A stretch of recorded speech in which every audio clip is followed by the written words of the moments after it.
amados irmãos aqui na Praia da Neve. Amém? Aqui trago um abraço aos irmãos. Estou com a minha esposa, a irmã Jéssica, a Ana Esther, o Daniel, o missionário Oswaldiano e a nossa missionária Neon.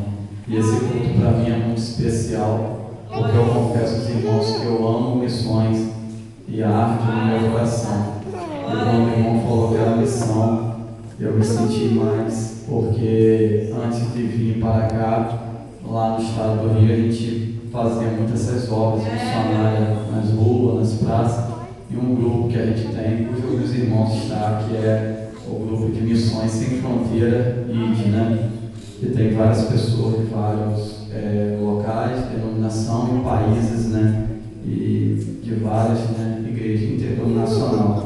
E que Deus continue abençoando, né, essa obra missionária, né, mais e mais. E desde já eu quero pedir aos irmãos para abrir no Evangelho segundo escreveu Marcos, capítulo 4. É uma palavra do coração de Deus para o coração dos irmãos. Eu estava orando, o Espírito Santo nos levou nessa passagem, como é ponto de missão. Queremos ser fiel àquilo que o Senhor nos deu. E nós estamos estudando na lição, né? Está aqui até do meu lado aqui, sobre Atos, né? Até os confins da terra, né? Estamos estudando sobre missões transculturais, né? E a lição está uma bênção. Amém? Então nós vamos, nesse momento, ler Atos, segundo escreveu o Evangelho de Marcos, capítulo 4, versículo 35. Amém? Aqui a epígrafe diz: Jesus acalma uma tempestade, né? Aleluia. Diz assim: naquele dia, sendo já tarde, disse-lhe Jesus: passamos para outra margem. E eles, despedindo a multidão, o levaram assim como estava no barco. E outros barcos seguiam, outra versão, outros barquinhos. Ora, levantou-se grande temporal de vento, e as ondas se arremessavam contra o barco, de modo que o mesmo já estava enchendo-se de água. E Jesus estava na popa, dormindo sobre o travesseiro. E eles despertaram, dizendo: Mestre, mestre, não te importa que perecemos? E ele, despertando, repreendeu o vento e disse ao mar: cala-te, e emudeceu, acalmou. E o vento se aquietou e fez-se grande bonança. Então lhe disse: por que são tão tímidos? Como é que não têm fé? E eles, possuídos de grande temor, dizia uns aos outros: quem é este que até o vento e o mar lhe obedecem? Amém. Poder sentar. Amados irmãos, Igreja de Cristo, eu queria falar sobre o seguinte tema nesse culto de missões: a grande embarcação missionária de Jesus. Amém? Os irmãos podiam repetir comigo no 3? 1, 2, 3. A grande embarcação missionária de Jesus. Irmãos, o nosso Senhor Jesus é o maior missionário de todos que a terra já viu. Ele é o exemplo de missões. Aprendemos hoje na escola dominical, falando sobre missões, que missões se faz orando, missões se faz contribuindo, como fizemos aqui agora, e foram. E por último, missões se faz deixando a zona de conforto e indo até os perdidos. São os 3 tipos de se fazer missões. Uma curiosidade de Gênesis Apocalipse: Deus foi o primeiro missionário. Deus foi o primeiro evangelista. Aonde está isso? Gênesis capítulo 12, meu amigo pastor José Francisco.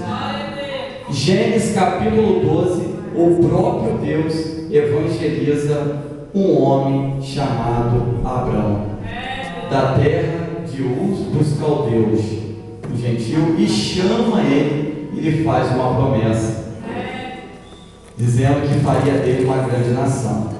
E por causa da fé deste homem, hoje Israel é uma grande nação.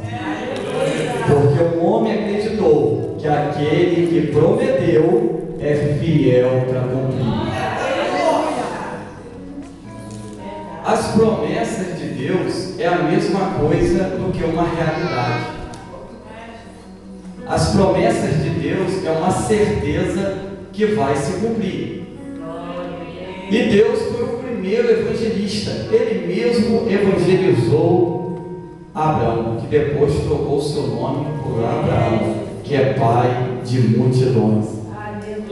E Gênesis capítulo 2, versículo 4 vai dizer que Abraão partiu conforme a palavra do Senhor, sem GPS, sem mapa, só confiando. Quem prometeu era fiel para colocar ele nessa terra. E hoje Israel está aí, e devemos orar por Israel, porque prosperarão aqueles que oram pela paz de Israel.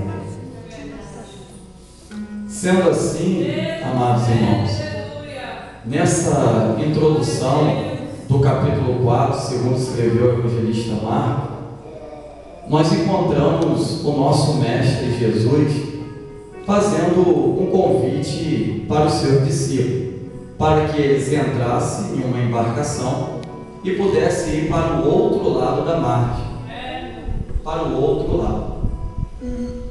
E segundo o historiador judeu Flávio José, tinha ali aproximadamente 300 barquinhos na orla. Aproximadamente 300 barquinhos tinha ali, e daqueles 300, Jesus pediu um emprestado. E aquele não era um barquinho pequeno, porque haja vista que tinha 13 pessoas, 12 discípulos, e com Jesus, o mestre, 13. Então não era um barquinho muito pequeno, era uma embarcação considerável. E naquela embarcação, ele levou seus discípulos para agora uma aula prática. Ele saiu da aula teórica, porque a Sagrada Escritura, ela tem a parte teórica, mas tem a parte prática também. E aqui agora ele sai da parte do sermão de Mateus capítulo 5, da bem-aventurança. Ele sai agora de uma aula teórica e chama os discípulos para uma aula prática. E pede a eles que eles entrassem naquela embarcação e diz assim para eles: olha, toma aí o controle, que eu estou indo lá para o fundo do barco e vou dormir um pouco, vou descansar.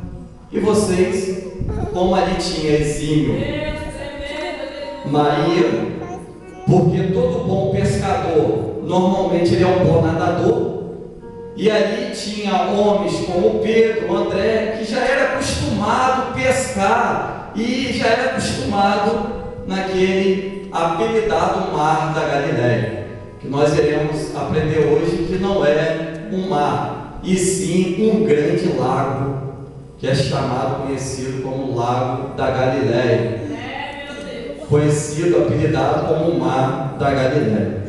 E nós vamos ver que ele pede o seu discípulo para poder entrar, e estava tudo calmo, como hoje, ou como a situação da minha e da sua vida.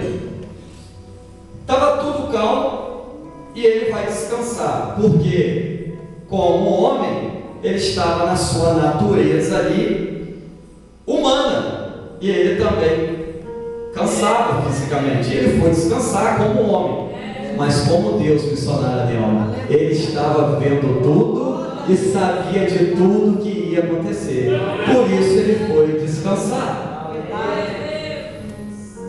E diz que ele entrou com os seus discípulos e pediu para que eles tomassem o controle. Pegou um travesseiro e botou na polpa do barco e foi dormir. E diz que quando eles já estavam consideravelmente numa certa longura, numa profundidade destimada Galiléia, apelidado, diz que começa agora a levantar um temporal. É aqui que começa uma parte curiosa da mensagem. Por quê? Por que não é um mar e sim um lago? Porque na verdade é um grande lago que tem ali e por volta é rodeado de montanhas. Montanhas ali, né, rodeava aquele lago. E nós sabemos que um dos montes mais altos, que a nossa irmã acabou de ler aqui, a esposa do nosso amado pastor José Francisco, o Salmo 22, vai terminar falando sobre os montes. E um dos montes mais altos é o Monte Hermos, aonde ele desce uma neblina, e eu não sei se os irmãos sabem, mas Israel neva também. E lá, devido, né, a descer, tem a neve que colide com o calor que sai ali do meio daquelas montanhas. E acontece um fenômeno ali, que colocando a temperatura fria com o calor, começa a gerar um fenômeno de vento que entra pelas frechas da montanha e começa ali a levantar ondas. Aí é onde o lago se torna um mar. E esse mar, esse grande lago que se torna um mar devido a esse fenômeno, né, que é a colisão do ar frio com o ar quente, e ali começa a levantar os ventos entrando e começa a levantar ondas gigantes de aproximadamente 7 metros, e a profundidade ali abaixo, né, do nível do mar é 220 a 42, né, quilômetros da terra e com 50 de profundidade.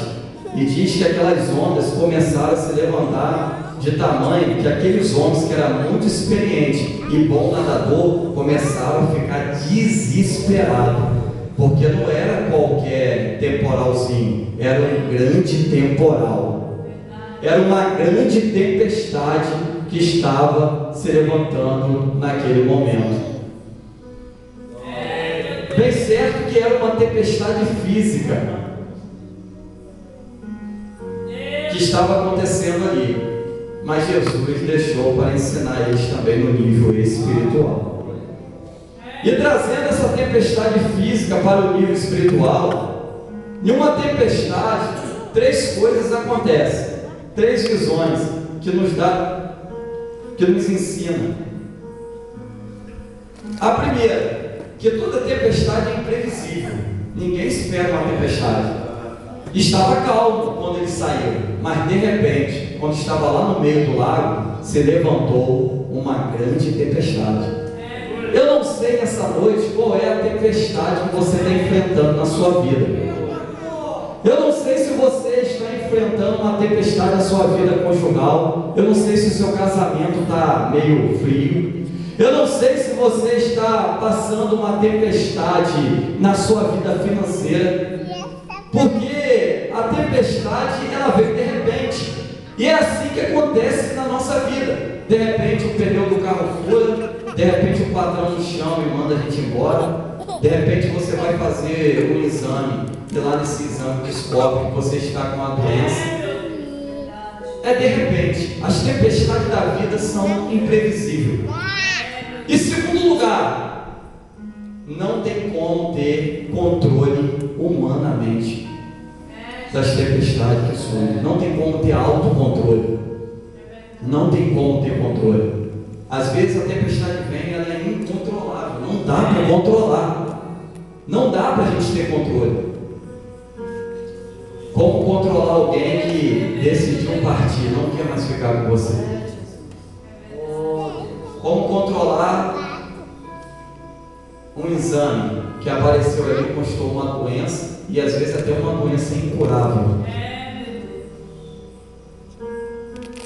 Às vezes uma frustração, como o nosso irmão cantou aqui agora, que nos antecedeu, uma decepção ministerial, um investimento grande que você fez, uma confiança grande, e de repente aquela pessoa traiu a sua confiança. Uma tempestade no ministério, uma tempestade na saúde, na vida financeira, na vida conjugal. Não dá para controlar, é imprevisível. Todos passam por tempestade, crente ou não crente, branco, amarelo, negro, todo mundo passa por tempestade na vida, seja físico ou espiritual, qual for o nível. Passamos por tempestade, é inevitável, a tempestade vem para todo mundo. E por último, aí vem a parte boa. Toda tempestade, ela tem a finalidade de ser pedagógica. Aí vem a parte boa. Toda tempestade, ela vem de uma forma de ensinamento, de amadurecimento. Os discípulos conheciam Jesus só teoricamente, agora eles iam conhecer o mestre deles na prática. Eles iam ver que é muito mais do que um multiplicador de pão e peixe. Agora eles iam ver na prática quem é aquele que estava com ele. De repente, a água começa a entrar dentro da embarcação. Para quem aí é marinheiro, quem é pescador, sabe que é normal o barco estar sobre as águas. O que não é normal é a água estar dentro do barco. E a água dentro de barco. Irmãos, essa embarcação significa a sua vida, a sua família, a sua saúde, o seu casamento, o seu ministério. Nós somos o marinheiro, como diz o hino, mas Jesus é o capitão. O senhor de blusa branca que está olhando para mim aqui agora, o senhor passou uma tempestade na sua saúde uns tempos atrás, uma grande tempestade na sua saúde, e o senhor pensou que o senhor ia até partir, que o senhor ia embora. O senhor lembra que o senhor enviou um jovem lá na sua casa e orou para o senhor lá em Marobá?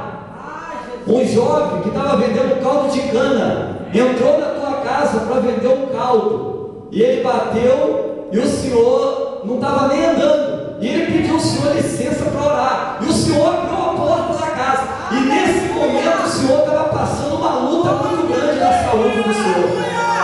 O senhor estava passando uma tempestade, as suas penas estavam pesadas, a sua saúde estava abalada, e aquele jovem pediu ao senhor: eu posso entrar para orar pelo senhor? E o senhor abriu a porta da casa para ele entrar, e aquele jovem orou pelo senhor, pediu a Jesus que Jesus desse saúde ao senhor. E Jesus se visitou naquele dia, e o senhor começou a andar, andou, levantou dentro de casa, e hoje o senhor está aqui na igreja de Praia das Neves, porque Jesus te deu saúde. E Deus manda te dizer: o mesmo Deus que estava lá em Marobá naquele dia, na casa do Senhor, que te visitou lá, Ele está aqui nessa noite e manda te dizer: estou te dando saúde. Amando que me decaba da candarada, me te cumpre de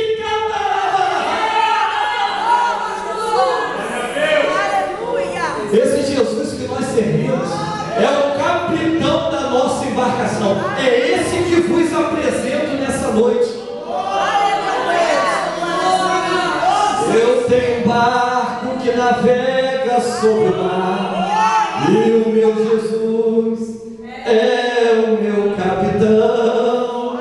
Eu tenho um barco que navega sobre o mar, e o meu Jesus